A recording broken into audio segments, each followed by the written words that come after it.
This episode from the life of Sherlock Holmes will be transmitted to our men and women overseas by shortwave and through the worldwide facilities of the Armed Forces Radio Service. Petri Wine brings you Basil Rathbone and Nigel Bruce in the new adventures of Sherlock Holmes.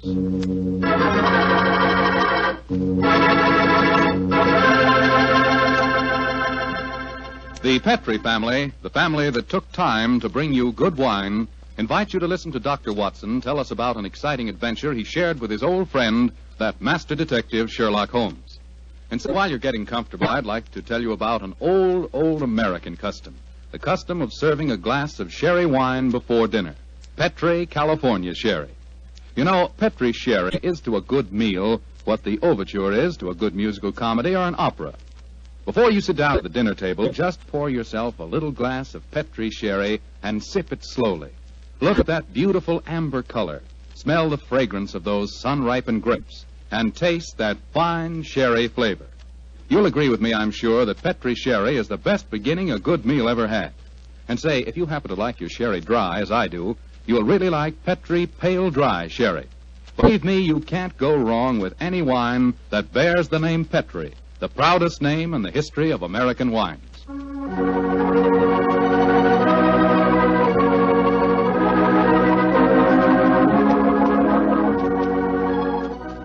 And now let's drop in on the good Dr. Watson, who's waiting for us in his California ranch house. Good evening, Doctor. Good evening, Mr. Foreman. Come in and make yourself at home. Thank you, Doctor. Sitting here with the lights off, I see. Have you been getting yourself in the mood for tonight's Sherlock Holmes story? No, my boy, I was watching the sunset. It's quite a beautiful tonight. Aye, Doctor, the sun set over an hour ago. Yes, I know that, young fellow, my lad. I know that. But at my age, a fellow's entitled to take a little snooze after dinner, isn't he? Of course he is, Doctor. And now that we've settled that, how about tonight's story? Well, a very beautiful girl figured prominently in this adventure, Mr. Foreman. Her name was Jasmine Lafleur. Huh? Can you say that again, Doctor, please? I know, my boy, but that was her stage name. When she was a magician's assistant, unfortunately, I never had the opportunity of seeing Jasmine Lafleur in the theater.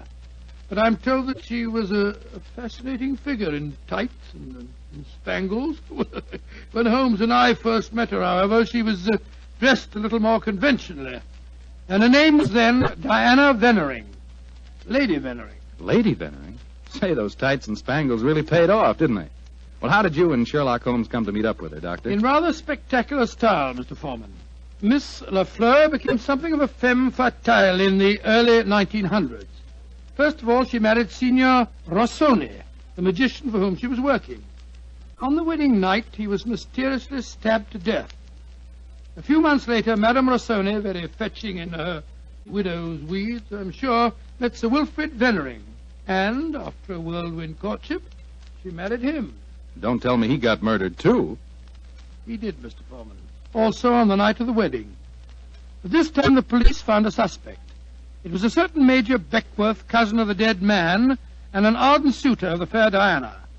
The trial at the Old Bailey was one of the most sensational I ever remember.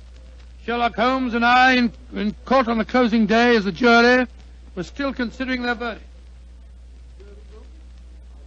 Holmes, the jury's been out over 8 hours. I bet you they can't agree on a verdict and there'll be a new trial. I think not, old chap. Look, here they come now. You know, there's a strong moral probability of guilt, but I'm sure they'll agree that there's insufficient evidence to convict. Oh, perhaps you're right. Just look at Lady Venering down there ahead of us. What a stunning woman. Yes, and a woman of great poise and courage. Here it comes. Gentlemen of the jury, have you arrived at a verdict? We have, my lord. How say you? Do you find the defendant guilty or not guilty? Not guilty. Exactly. Come on, Watson. Let's get a breath of fresh air. Well, I was wondering perhaps if we shouldn't go over and congratulate Lady Venering. On what? The fact that our husband's murderer has not been found? Oh, I suppose you're right. You ever read the book of Tobit, Watson? Tobit? I don't think so. When was it published? Well, a little before our time, old chap. It's an Old Testament story. Whatever made you think of it at this moment? Well, it's so remarkably apposite with the case of Lady Venering. It deals with a highly peculiar series of murders, 7 of them, if I remember correctly. Who was the murderer? A jealous demon by the name of Asmodeus, who strangled husbands on their wedding nights. Well, judging by the verdict just now, Mr. Beckworth isn't the Asmodeus, or whatever you call him in this case. Here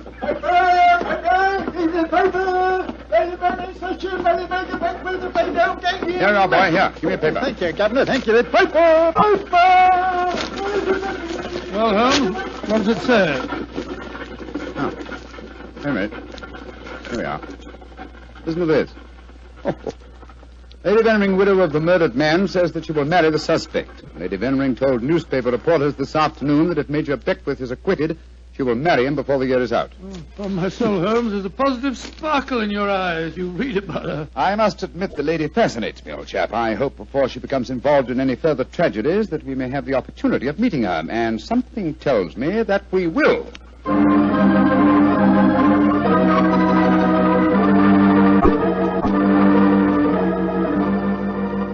The Sunday papers are certainly having a day over the Venering case, Holmes.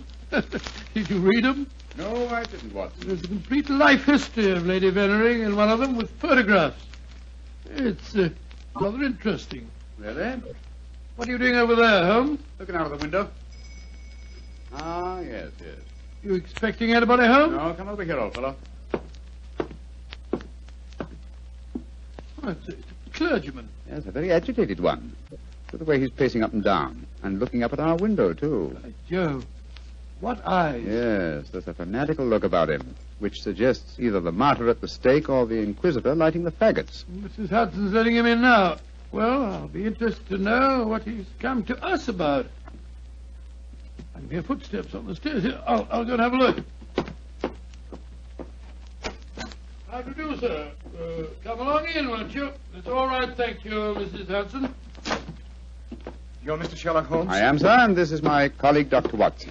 My name is Whalen, the Reverend Arthur Whalen. How do you do, How sir? do you do, sir? Sit down, won't you, and tell me what I can do for you. Thank you. Mr. Holmes, this is a very difficult subject to broach. In fact, it's only after intense personal conflict that I've been able to force myself to come to you. May I ask you, are you familiar with the Book of Tobit? Book of Tobit? Gracious me. You were talking about that yesterday, Holmes. I see that you've come to consult me about the Venering case. But that's amazing. How did you know? Has Lady Venering been in touch with you? No, sir, but I'm familiar with the Book of Tobit. And Lady Venering's case closely resembles that of the woman Sarah in the Old Testament story. More closely than you realize, Mr. Holmes. Did you know that before each one of Lady Venering's husbands was killed, they received a threatening note? Yes, I recall that from the trial. Signed in some sort of gibberish, weren't they, sir? No, Doctor. Yesterday I was permitted for the first time to examine one of these notes. The apparent gibberish was in reality ancient Hebrew writing. Indeed. Were you able to translate it? Yes, Mr. Holmes. In effect, it said, if you go through with this marriage, your hours are numbered. And it was signed Asmodeus. Oh. The name of the jealous demon who strangled husbands in the Book of Tobit. Exactly. Just why have you come to me, sir? I want you to talk to Diana, to Lady Venering, to tell her she must not go through with this new marriage. Murder is stalking her, Mr. Holmes. I have argued with her, prayed with her, implored her to realize her danger. But she is adamant.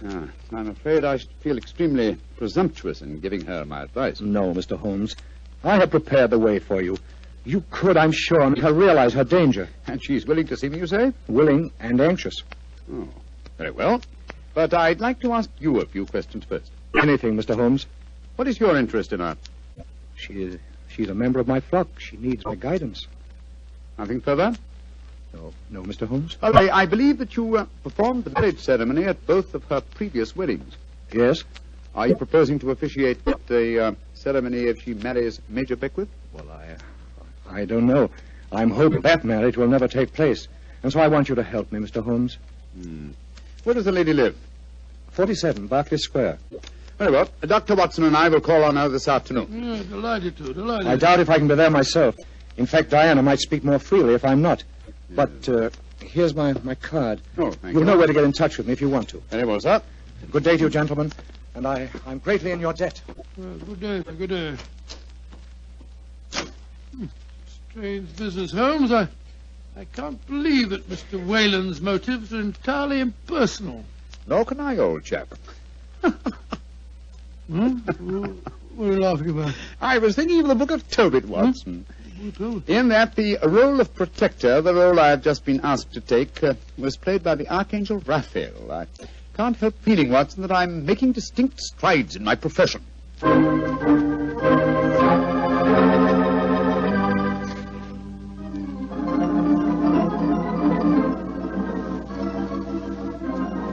Mr. Sherlock Holmes. I'm so glad to meet you. How do you do, Lady Venering? May I introduce my old friend, Dr. Watson? How are you, Dr. Watson? I'm awfully glad to meet you, Lady Venering. Let's sit down, shall we? You're just in time for tea. Thank you.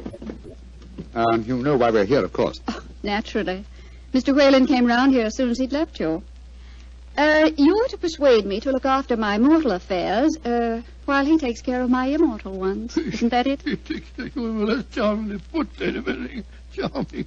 He takes care of May I say, Mr. Holmes, that I'm flattered that a man of your eminence should be sufficiently interested to bother about me. You underestimate your own importance, Lady Venering. Though I may mention that if your problem had been as simple as Mr. Whalen made it out to be, I might have been otherwise engaged. You're being very frank and a little mysterious. Are you suggesting that Mr. Whalen didn't tell you everything? I am. And I hope you will be more candid with me. Sherlock Holmes, I like you. You're most refreshing. Milk and sugar in your tea? Just milk, thank you. Here you are. How about you, Dr. Watson? Oh, just the same way, please. Hey, thank you, my dear. And now, Mr. Holmes, perhaps you'll tell me why you think that you haven't been told everything. Before I answer that, Lady Venering, I wonder if I might ask you some questions. But of course. Anything. When your first husband, Signor Rossoni, was killed, did the police find any suspects? Yes, one. Ferdinand Gautier, a young man who had been an assistant in our Magician's Act. A stupid, good-looking boy who thought he was in love with me. But of course Inspector Lestrade had to release him. There was no evidence. Inspector Lestrade, well, you can bet that if he arrested him, the boy was innocent. A warning note was found among your husband's effects, wasn't it? Yes, and it was signed in Hebrew with the name Asmodeus. But perhaps you're not familiar with the Book of Tobit. Oh, yes, sir, I am. I'm familiar with it, Lady Venering. How did you know then that the Hebrew letters signified that name? Mr. Whalen translated them for me. Oh, I see. And also read me the Book of Tobit. He's always been particularly fond of that book. Perhaps because it illustrates his own ideas on the dangers of marriage. Holmes told us that he hadn't seen one of the warning notes until yesterday. Precisely. Lady Venering, I read in the papers that you intend to marry Major Beckwith, the man who has just been tried for your late husband's murder. Yes, Mr. Holmes. When are you going to marry him, may I ask? When it pleases me. Doesn't it occur to you that a great deal of comment will be caused? Also that Major Beckwith's life is in obvious danger? Of course it occurs to me, my dear man. But because of two tragic marriages, am I to spend the rest of my life alone? As Mr. Whalen would have me do? I'm young, alive. Peter, what are you doing here? I just arrived back in England today, Diana. What's this I read about you marrying Beckwith? Peter, I have guests. Mr. Sherlock Holmes and Dr. Watson. This is Peter McComas, one of our most promising young painters. Diana, tell me it isn't true. When I left England, you loved me, and I you. I come back, and what do I find? You're planning to marry Beckwith. Well, I won't stand for it. If you think you can throw me over like some silly boy, you're very much mistaken. I can tell things, you know. I can tell lots of things. Get out of here, Peter. Get out. Diana. And don't come back until you've learned manners and discretion. But Diana... Get out!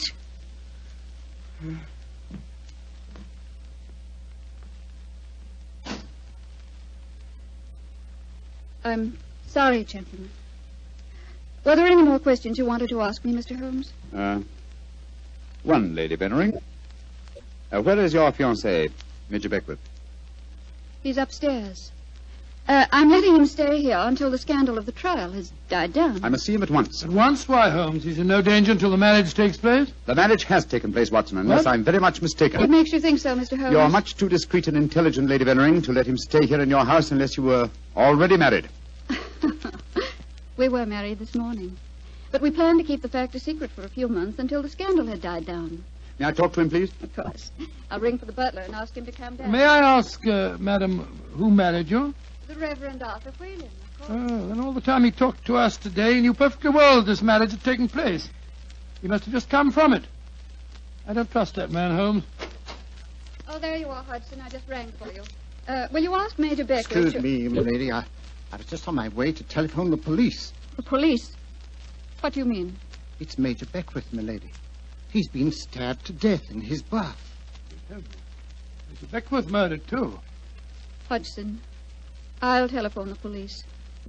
By now, I'm rather well acquainted with Inspector Lestrade. Excuse me, gentlemen. A dreadful business, Holmes. A third husband murdered on his wedding day. But what a woman, Watson. She's superb, magnificent. What on earth do you mean, Holmes? What courage. What unconquerable spirit in the face of a fresh tragedy. Watson, she fascinates me. I haven't seen such a splendid female since we solved that case for the King of Bohemia.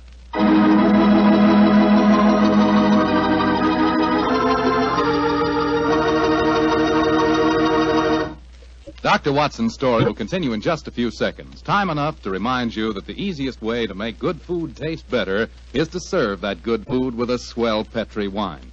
And there are two Petri wines in particular just made to go with food. Petri California Sauterne, a delicate white wine with a subtle flavor that's perfect with chicken and fish. And Petri California Burgundy, a hearty, rich red wine that's out of this world with any meat or meat dish. So if you want to know just how good a cook you are, serve your good food with Petri wine made to go with it. A Petri Burgundy or a Petri Sauterne. Two swell Petri mealtime wines.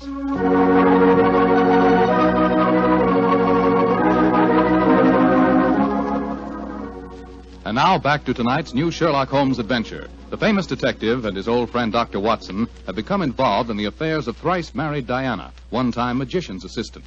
Each of her husbands has been mysteriously murdered on his wedding day, the latest murder occurring on the same day that Sherlock Holmes and Dr. Watson are brought into the case. As we rejoin our story, it's a month later, and for some obscure reason, Sherlock Holmes seems to have lost interest in the case, though not in the beautiful Diana. Mr. Holmes. Yes, Lestrade? It's over a month now since Major Beckwith was murdered, and we haven't found a single clue to work. Do you expect me to supply the deficiencies of Scotland Yard? Well, it's unlike you not to help us, Mr. Holmes. And after all, you and Dr. Watson were in the house when it happened. If you ask me, the murderer's either McComas, that Irish painter, or the clergyman Whalen. What do you think, sir? As far as I'm concerned, the case is closed, Lestrade, and I wish you'd stop bothering me. What do you think I am? Nothing but a detecting machine? Mr. Holmes, whatever's come over you? Holmes, you're not going out again this evening, are you? I'm afraid so, old chap. Well, this will be the fourth night in a row. I was hoping that we might have a nice, quiet evening in front of the fire. Oh, I'm sorry, Watson, but I promised to take Diana to the horse show at Olympia. I should be home by midnight.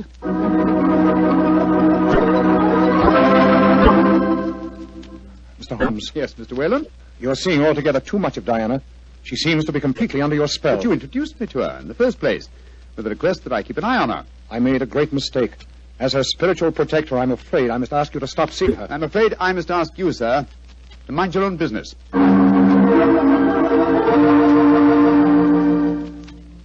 I say, Holmes, have you seen in the paper that violinist, this Iway, is playing at the Albert Hall tonight? No, I haven't looked at the paper today. Oh, I thought perhaps that we might go along and see Oh, him I'm afraid together. I can't hold you up. No, I'm taking Diana to the French Maid at Delius Theatre. I hear it's a charming musical comedy.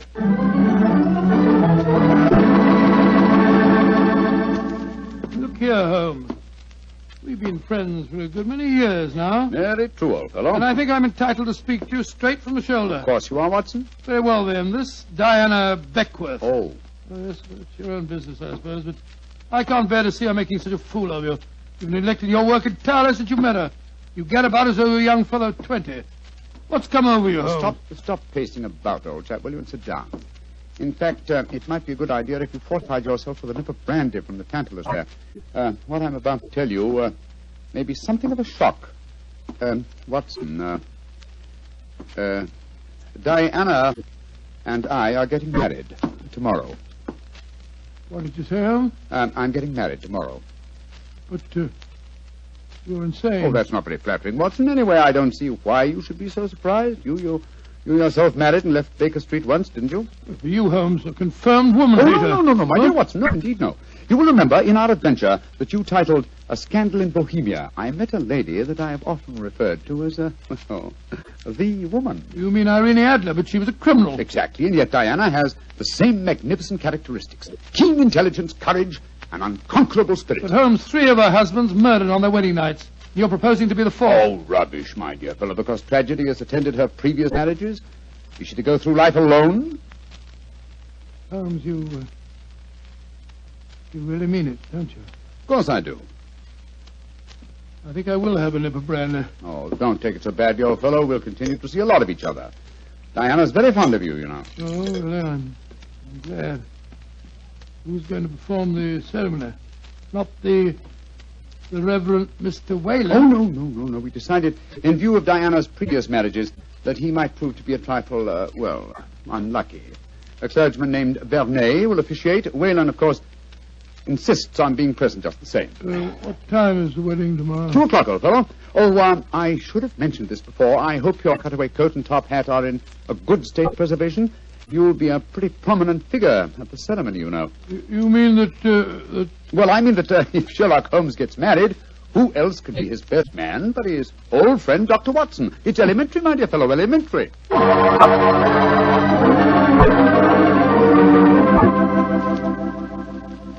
I now pronounce man and wife, and those whom God hath joined together, let no man put asunder.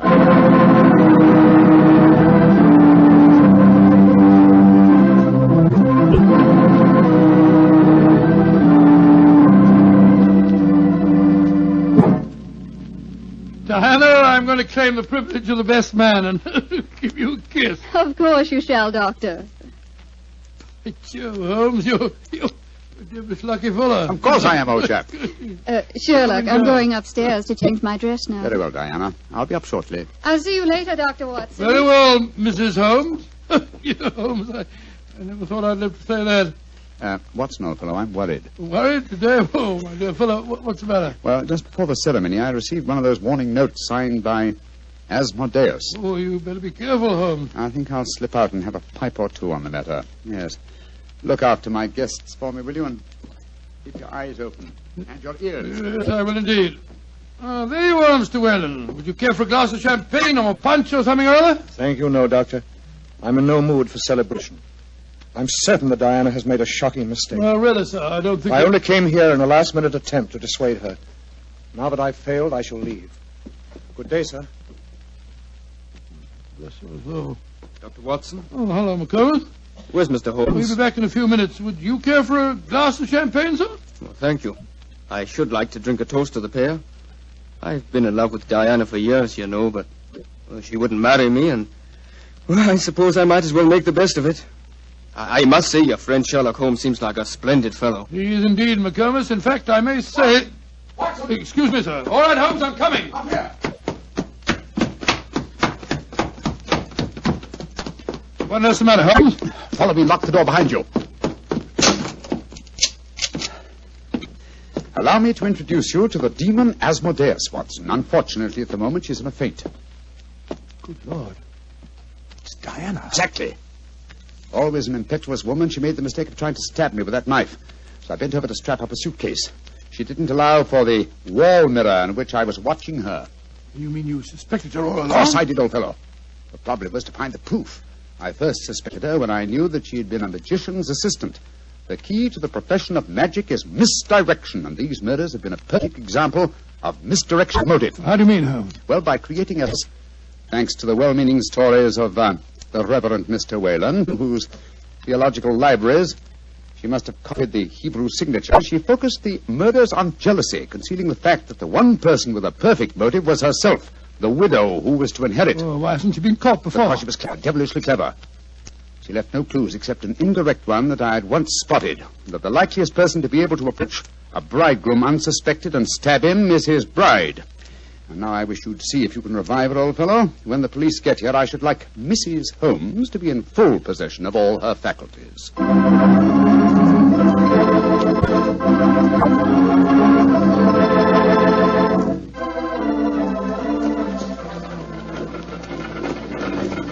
Well, Holmes, I must say I never expected to be driving back with you to Baker Street on your wedding day. I can't tell you how happy I feel. Dear old Watson, you really thought that I deserted you, didn't you? Oh, naturally, I wish you'd told me the truth. Why sir. couldn't tell anyone? Not even you. If the faintest shadow of suspicion had entered her mind, I'd never have caught her. Well, it seems to me you paid a pretty high price, Holmes. You told me you made a will in her favor. Supposing something happens to you before her trial, she'd get the money, you know. Oh, the will? Oh, no, that was worthless. I told Diana that it was a holographic will and perfectly valid. Well, what on earth is a holographic will? A will drawn up in one's own handwriting on a piece of perfectly plain paper. Such a document is quite legal, but I drew mine up on a paper with a letterhead. That made it invalid. Oh, I see, but the fact remains that you are married, Holmes. I really fooled you completely, didn't I, Watson? Didn't the name of the clergyman who married us suggest anything to you? The Reverend Venering? No, and why not should it? Well, Venering was a French painter of some note. He also happens to have been a great uncle of mine and Mycroft's. You mean that your brother Mycroft was a clergyman? I mean that Mycroft was disguised as a clergyman. And a very convincing job he did, too. A more satisfactory clergyman than the Reverend Mr. Whalen, no doubt, whose possible complicity may compel him to answer some very awkward questions. Then you're not married. Well, upon my soul, Holmes, I don't know what to say. Then I suggest that you say nothing, my dear chap. Let's just sit back quietly, as two good friends can, and brood about the mutability of human affairs.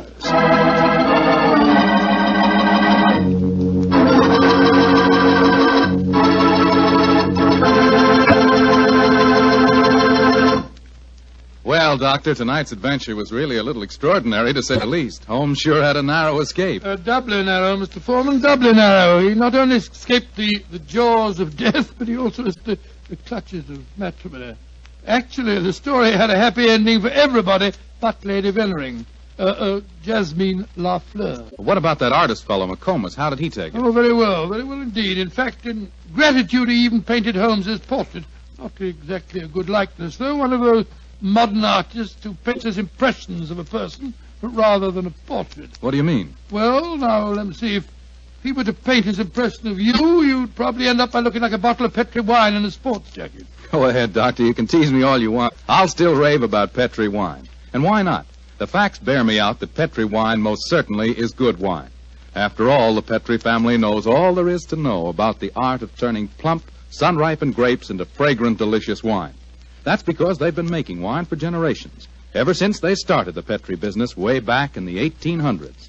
And because the making of Petri wine is a family affair, the family has been able to hand down from father to son, all their skill and knowledge and experience. And believe me, that adds up to plenty.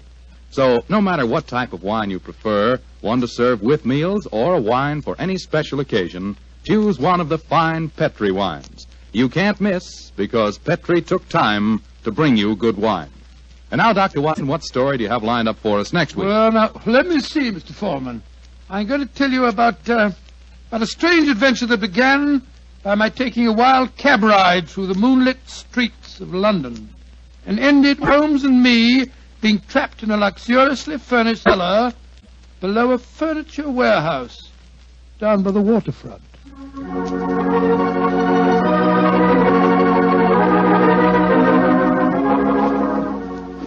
Tonight's Sherlock Holmes adventure is written by Dennis Green and Anthony Boucher and is based on an incident in the Sir Arthur Conan Doyle story, The Adventure of Sherlock Old Place. Mr. Rathbone appears through the courtesy of Metro-Goldwyn-Mayer and Mr. Bruce through the courtesy of Universal Pictures, where they are now starring in the Sherlock Holmes series.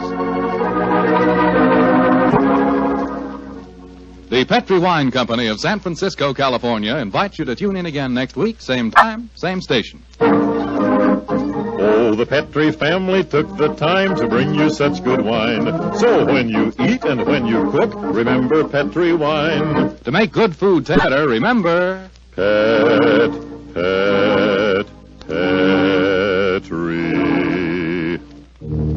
wine. This is Bill Foreman saying goodnight for the Petri family. Sherlock Holmes comes to you from our Hollywood studios. This is the Mutual Broadcasting System.